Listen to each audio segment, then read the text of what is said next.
الحمد لله كفى والصلاة والسلام على سيد الرسل وخاتم الأنبياء سيدنا محمد المصطفى وأحمد المجتبى وعلى آله وصحبه ومن بهديه مقتدى. إن في ذلك لعبرة لمن يخشى.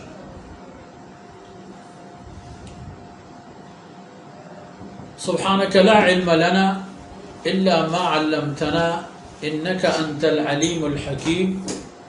رب اشرح لي صدري ويسر لي أمري واحلل عقدة من لساني يفقه قولي واجعل لي وزيرا من أهلي رب زدني علما وارزقني فهما ثم أما بعد.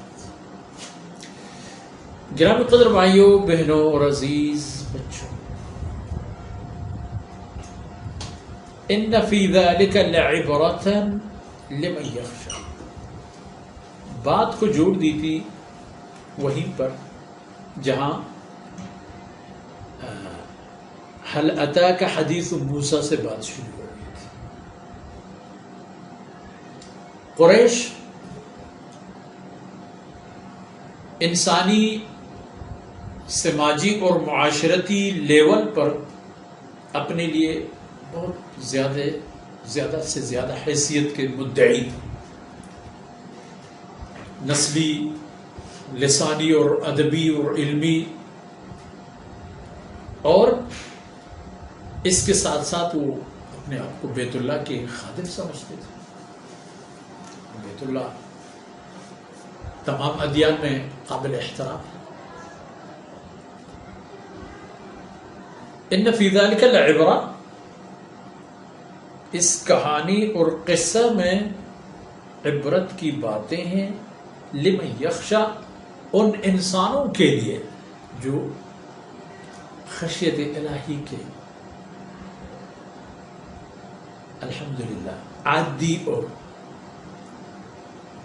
یوں سمجھ لیجئے کہ عامل ہیں، شامل ہیں، کامل ہیں.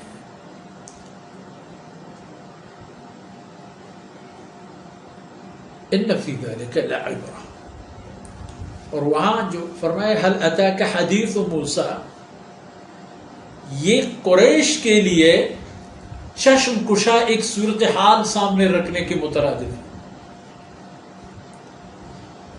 تم لوگ اپنے آپ کو کیا سمجھتے ہو سمجھ لو، جیسے سمجھتے ہو سمجھ لو، لیکن تم لوگ بھی مانتے ہو کہ فرعون جیسے تو تمہاری کوئی طاقت اور حیثیت نہیں. اپنے دور میں مقام اور حیثیت بادشاہوں میں فرعون کی سب سے زیادہ، اور یہ مقام اور حیثیت بھی ان کو اس بنیاد پر کہ ان کی پلاننگ، ان کی منصوبہ بندی، ان کی معاشی اور معاشرتی نشانیاں انمٹ نقوش تھی. ان کی تو حرام اب بھی اپنی جگہ پر کڑے ہیں. دنیا کا سب سے بڑا مجسمہ وہ بھی فرعونوں کی دور کا ہے. لیکن ان فرائض کا کیا انجام ہوا؟ مکہ کے مشرکوں، ابو جہل، ابو لہب وغیرہ وغیرہ، دیکھ لو کیا حشر ہوا ان کا. اور یہ جہاں مکہ مکرمہ کے مشرکین کے لیے ایک عبرت کی بات ہے جو فرمایا ان فی ذلک لعبرہ، وہاں یہ جناب رسول اللہ صلی اللہ علیہ وسلم کے لیے ایک تسلی ہے کہ دیکھو موسیٰ علیہ السلام آیا تھا ایک اپنے بھائی سمیت، گویا کہ تنہا تھا ایک صورت میں، اور اللہ رب العزت نے ان کو سلاح دی تھی ایک لاٹھی کی صورت میں. اللہ رب العزت نے جب موسیٰ علیہ السلام کو فرعون جیسے سب سے بڑی طاقت کے مقابلے میں کامیاب فرمایا، اسی طرح اللہ رب العزت آپ کو یہ چند چرواہا قسم کے، یہ خردمہ قسم کی مشرکین مکہ سے بھی اللہ تمہیں فتح سے نوازیں گے. اور اللہ رب العزت نے کر کے دکھا دیا. یہ پلان بناتے رہے اور اللہ رب العزت ان کی منصوبے ناکام فرماتے رہے. اللہ رب العزت نے ہجرت کے مواقع پر چند جگہوں پر ان کے سامنے سے اپنے رسول کو صحیح و سالم اپنے حفاظتی تحویل سے گزارا. آپ صلی اللہ علیہ وسلم بھی جب انہوں نے گھر کا محاصرہ کیا تھا، اسی محاصرے سے ان کے سامنے سے اللہ نے اپنے رسول کو نکالا اور وہ اپنے آنکھیں ملتے رہے. جناب رسول اللہ صلی اللہ علیہ وسلم اور سیدنا صدیق اکبر رضی اللہ عنہ کے نقش قدم کو ڈھونڈتے ڈھونڈتے غار ثور تک پہنچ تو گئے، دیکھ لی اور یہ بتا دیا بھی کہ بھئی غار میں گھسنے کی نقش قدم موجود ہے اور غار سے نکلنے کی کوئی آثار اور نشانی نہیں ہے، لیکن اللہ رب العزت نے مکڑے کے جال ان کے سامنے تن کے ان کے راستہ بند کر دیا. اللہ رب العزت نے ایک فاختہ اور ایک کبوتر کو اللہ رب العزت نے 2 انڈوں کے ساتھ مین گیٹ پر، اس غار کی مین گیٹ پر چوکیدار ہوئی اور اللہ نے ان کی طاقت اتنی سلب کر دی وہ نہ تو مکڑے کے جالے کو دور کر سکے اور نہ اس کبوتر کو اڑا سکے. یہ کبھی کبھار ذہن میں بات آتی ہے کہ اللہ رب العزت کافر کو اس کے غرور کے مطابق ذلیل کر دیتا ہے. یعنی جس حد تک وہ مدعی ہے کہ ہم طاقتور ہیں، ہم بہت ہیں، ہمیں جانی مالی اور ہر طرح کی استعدادات سے ہم مالا مال ہیں، اسی طرح چھوٹی چھوٹی چیزیں سامنے لا کر اللہ رب العزت ان کے ذلت کے سامان پیدا فرماتا ہے. ان فی ذلک لعبرۃ لمن یخشی، ان قصوں میں عبرت ہے ان لوگوں کے لیے جو اللہ سے ڈرتے ہیں. اور یہ راستہ جس نے اپنایا، جناب رسول اللہ صلی اللہ علیہ وسلم نے ابو جہل کے لیے فرمایا اس امت کا فرعون ابو جہل ہے، اور اللہ رب العزت نے اس میں واقعی صلاحیتیں تھی ابو جہل جیسے، اپنے فرعون جیسے،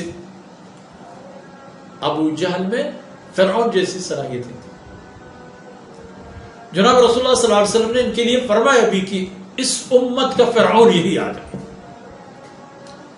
اور اللہ رب العزت نے بھی ثابت کر کے دکھا دیا کہ جس طرح اس فرعون کو وادی نیل میں اللہ نے جس طرح غرق کر دیا تھا، اس فرعون کو میدان بدر میں اللہ رب العزت اسی طرح ذلیل فرما دیں گے، ذلیل کر دیں گے. 2 بچوں کے ہاتھوں مارا گیا، جیسے بچوں کے ہاتھوں جن کی تلوار بڑی مشکل سے ان تک پہنچتی تھی.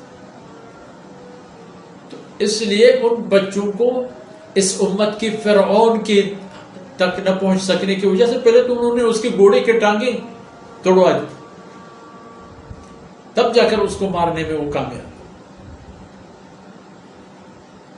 حقیقت یہ ہے اس وقت سے لے کر آج تک زمانے چاہے جیسے بھی ہو، اللہ کا قانون اپنے مطابق چلتا ہے. اللہ رب العزت نے سردی گرمی کا نظام بنایا ہے، بادلوں اور بارشوں کا نظام بنایا ہے، وہ اپنی ترتیب کے مطابق ہوا کریں گے. ان کو اس بات سے کوئی سروکار نہیں ہے کہ لوگوں کی کیا مزاج اور طبیعت ہے. اپنے طور پر سردیوں میں، گرمیوں میں اور حالات کی ترتیب سے اللہ چاہے تو بارشیں شروع ہو اور بند نہ ہو تو سب کچھ ختم ہو جائے گا. کبھی کبھی سیلاب بھی آتا ہے عبرت کے لیے.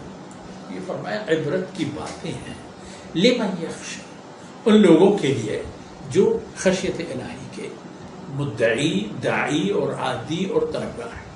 اس لیے ہمیں بھی قرآن کریم کی فرمودات سے عبرت حاصل کرنا چاہیے تاکہ نکال، ویسے خدا اللہ نکال الآخرت والاولی، نکال کہتے ہیں عربی زبان میں اس سزا کو کہ جس کو دیکھنے والے بھی ڈر کے مارے اس جرم کو انجام نہ دیں. تو یہ ہے حقیقت. ان باتوں پر نشست مکمل ہوتی ہے اللہ رب العزت کے بارگاہ سے قبولیت کے دعا جو ہیں، اور اللہ رب العزت کے بارگاہ میں امت مسلمہ کی خیر و فلاح کی دعا گو ہیں اور بنی نوع انسان کی فلاح کی دعا گو ہیں. اللہ رب العزت پوری امت اور پوری انسانیت کی بھلا فرمائے. وصلی اللہ علی نبینا محمد وعلی آلہ وصحبہ اجمعین.